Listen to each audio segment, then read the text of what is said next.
संजय राऊत अतिशय खोटारडी व्यक्ती आहे. खोटं बोलायचं पण रेटून बोलायचं.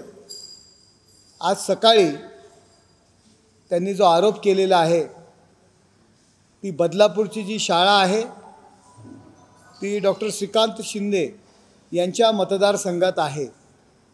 माझं जाहीर आव्हान आहे की ती शाळा कुठे आहे, काय आहे याची माहिती प्रसिद्धी माध्यमांनी घ्यावी.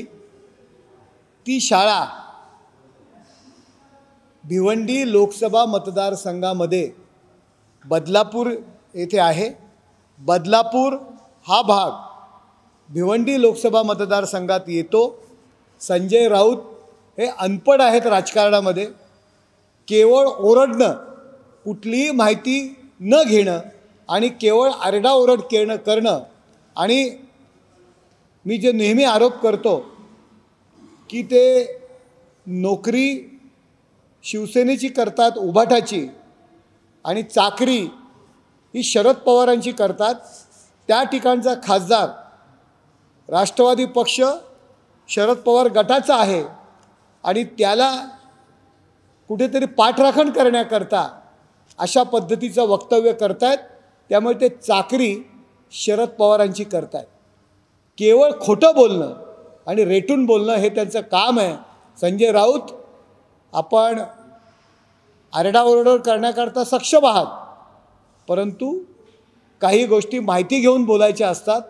केवळ प्रसिद्धी माध्यमाचे बूम चेहऱ्यासमोर आल्यानंतर तोंडात येईल ते बोलायचं, अशी पद्धत जी आहे प्रसिद्धी माध्यमांनी सुद्धा याची खात्री करून घ्यावी. काल बोर्डाच्या बैठकीमध्ये काही संजय राऊतांनी असंही म्हटलं की ते तिसऱ्या आघाड्यात तयार होतात, त्या सत्ताधाऱ्यांना मदत करण्यासाठी. सत्ताधाऱ्यांना मदत करण्याचा काही विषय येतोय. प्रत्येकाची जी आयडिओलॉजी आहे त्या आयडिओलॉजीप्रमाणे ते लोक जात असतात. त्यामुळे आता आपण दिल्लीतलं एक उदाहरण घेतलं तर आप पक्ष, आप कुठे यांच्याबरोबर होते, मग ते काय भारतीय जनता पार्टी आणि NDAला मदत करण्याकरता त्यांनी आघाडी केली का? त्याचंसुद्धा उत्तर संजय राऊतांनी द्यावं. संजय राऊतांनी असं देखील म्हटलंय की आम्ही 3 जागा दिल्या होत्या काँग्रेसला आणि पुन्हा जागा वाटपावरून आता त्यांच्यामध्ये वाद होतो. त्यांचं म्हणणं आहे की कोल्हापूर रामटेक अमरावती दिलं आणि आता जागा वाटपावरून पुन्हा वाद होताना पाहिजे. द्या ना सोडून. अहो द्या ना काँग्रेसबरोबर सोडून, तोडून टाका आघाडी. बोलताय काय तुम्ही फक्त? अरे तुम्ही लाचार झालेले आहात खुर्ची करता. काँग्रेसच्या उंबरठ्यावरती जाऊन तुम्ही बसलेले आहात. कोणी आम्हाला घर देता का, घर देता का, हे जे आपण नटसम्राट नाटकामध्ये ऐकलेलं डायलॉग तसं यांचं चालवलं आहे. कोणी आम्हाला मुख्यमंत्री बनवता का, आम्हाला मुख्यमंत्री बनवता का. काँग्रेसवर टीका काय करता? द्या ना, आघाडीतून बाहेर पडा. तुम्हाला जर पाठीचा कणा असेल आणि खरंच हिंदू हृदय सम्राट शिवसेना प्रमुख माननीय बाळासाहेब ठाकरे यांचा वारसा जर तुम्ही सांगत असाल तर एवढा अपमान सहन का करता? तुम्हाला बोलावं लागतंय. आम्ही 3 जागा दिल्या होत्या, आता आमच्याशी असं वागतायत, आमच्याशी तसं वागतायत. ही वेळ का आली तुमच्यावरती? थोडासा अभ्यास करा. खुर्ची करता किती लाचारी पत्करणार याला सुद्धा सीमा असते. आता अलीकडे बाळासाहेब थोरात यांनी वक्तव्य केलंय की मुख्यमंत्री महाविकास आघाडीचाच होईल, त्यामुळे आणखी वाद पेटताना पाहायला मिळतो. मुख्यमंत्री काँग्रेसचाच होईल अशा पद्धतीने त्यांनी वक्तव्य केलेलं आहे. आणि बाळासाहेब थोरात ही व्यक्ती जेव्हा वक्तव्य करते तेव्हा त्याला आधार असतो. लोकशाही आघाडीमध्ये मुख्यमंत्री पदावरनं भांडणं सुरू आहेत. काँग्रेसनी तयारी ठेवलेली आहे. आमच्याबरोबर येत असाल तर आमच्या कंडिशन मान्य करा, नाहीतर तुम्ही बाजूला व्हा. हा उभाटाला निर्वाणीचा इशारा काँग्रेसनी दिलेला आहे. आणि यामुळे अशा पद्धतीचं वक्तव्य आज सकाळी संजय राऊतांकडनं आलं. काँग्रेसनी त्यांना सांगितलेलं आहे यायचं असेल तर या, इमाने इतबारे या, आम्ही सांगू त्या पद्धतीने या, नाहीतर तुम्हाला तुमचा रस्ता मोकळा आहे. हा काँग्रेसनी त्यांना दिलेला इशारा आहे.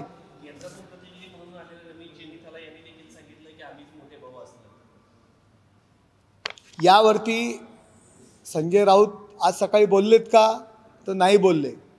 मी तुम्हाला या ठिकाणी माझ्या विश्वसनीय सूत्रांकडून सांगतो, काँग्रेसने त्यांना इशारा दिलेला आहे.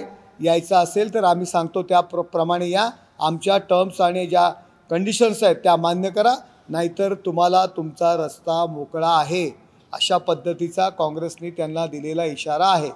भिवंडी दंगली प्रकरणी DSPची बदली झाली, मात्र जितेंद्र आव्हाड म्हणतात की दंगल नाही झाली म्हणून त्यांची बदली केली.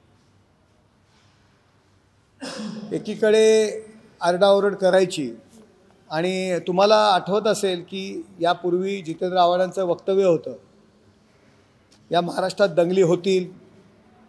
राष्ट्रवादीच्या नेत्यांनी वक्तव्य केलं होतं, काँग्रेसच्या नेत्यांनी वक्तव्य केलं होतं. कदाचित त्यांचा प्लॅन फसला असेल असं मला वाटतं. दोन्ही शिवसेना रंगमंचावर आता बघायला मिळणार आहे.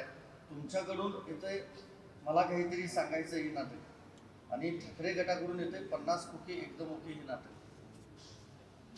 हे बघा, माननीय मुख्यमंत्री एकनाथ शिंदे यांच्यावरती प्रचंड असं प्रेम सर्व स्तरावरची मंडळी करत असतात.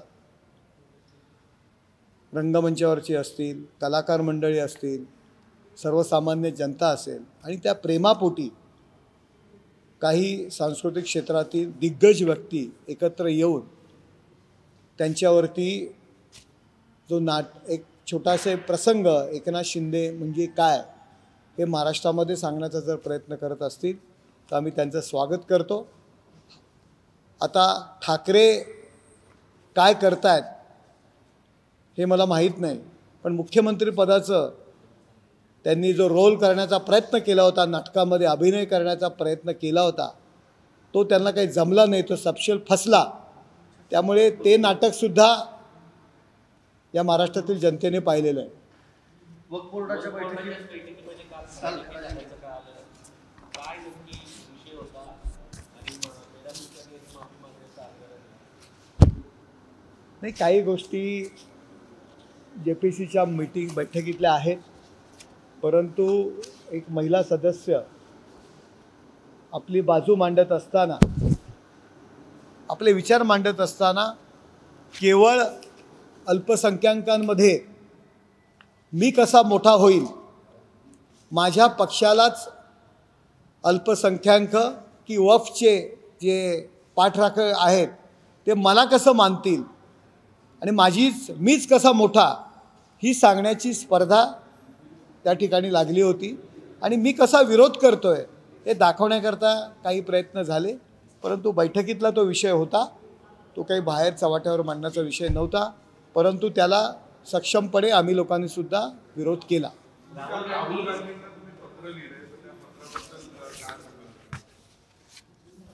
राहुल गांधीजी जी स्वतःला फार मोठे विद्वान समजतात, गोरगरिबांचे, दीनदलितांचे कैवारी समजतात, त्यांना मी एक पत्र लिहिलेलं आहे की त्यांनी ज्या आपलं जे काही आरक्षण आहे आणि त्या आरक्षणासंदर्भात ते आमची सत्ता आल्यानंतर आम्ही ते रद्द करू अशा पद्धतीचं ते जे काही वक्तव्य केलेलं आहे, त्या संदर्भात माझ्या मनात जे काही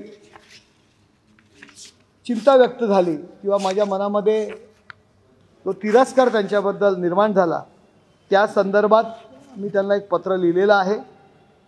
आणि त्यांना मी सांगितलेलं आहे की आपण यावर आता एकच पर्याय आहे, जर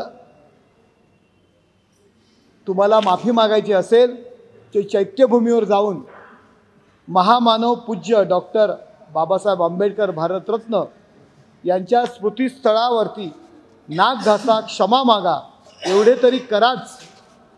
केवळ दीनदलितांचा कैवारी म्हणून जे आपण म्हणताय तो तुमचा चेहरा नाही आहे.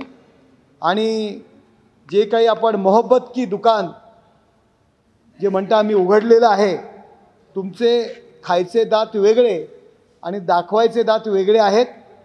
तुमच्या पोटातले परदेशात का होईना पण उठांवर आले, तुमचे खरे स्वरूप उघड झाले. आणि मोहब्बत की दुकान जे उघडले असं तुम्ही म्हणता, पण प्रत्यक्षात दमन की दुकान आहे. दलित, शोषित आणि वंचितांच्या पोटावर पाय देणाऱ्या सरंजामी बुटांचे दुकान आहे.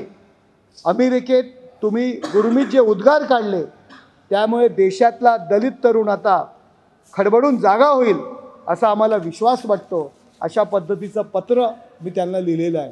तिरुपती देवस्थानाच्या प्रसादामध्ये चरबी आणि प्राण्यांची ऑइल असल्याचं प्रकरण समोर आलंय आणि मिलिंद नार्वेकर पण तिथे सदस्य होते असं पाहतोय. बघा, मिलिंद नार्वेकर सदस्य होते आणि त्या लाडू याचा काय संबंध आहे? सदस्य काय ते लाडूमध्ये कुठलं तूप टाकतात किंवा काय ते बघायला जात नाही. मिलिंद नार्वेकर जरी आमच्यामध्ये नसले तरी त्यांना तसा दोष देणं मला योग्य वाटत नाही. ते भक्त आहेत तिरुपतीचे. परंतु ही जर गोष्ट असेल तशा पद्धतीने जर जो सिद्ध झालं असेल तर अतिशय निषेधात्मक गोष्ट आहे. त्या तिरुपती देवस्थानावरती करोडो भाविकांचा प्रचंड असा विश्वास आहे. त्याच्या दर्शनाकरता 6-6 महिने 1-1 वर्ष पूजेकरता वाट पाहून भक्त त्या दर्शनाला जात असतात. अशा पद्धतीचं कृत्य जर कोणी केलं असेल, त्या भक्तांच्या भावनांशी कोणी खेळण्याचा प्रयत्न केला असेल तर त्याला फासावर लटकवलं पाहिजे.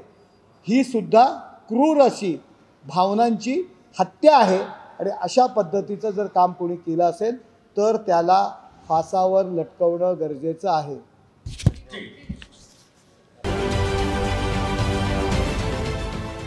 देश विदेशातील प्रत्येक घडामोडींचे लाईव्ह अपडेट मिळवण्यासाठी आता साम टीव्हीच्या सर्व सोशल मीडिया प्लॅटफॉर्मला लाईक, फॉलो आणि सबस्क्राईब करा. तसंच सर्व नोटिफिकेशनसाठी बेल आयकॉन प्रेस करायला विसरू नका.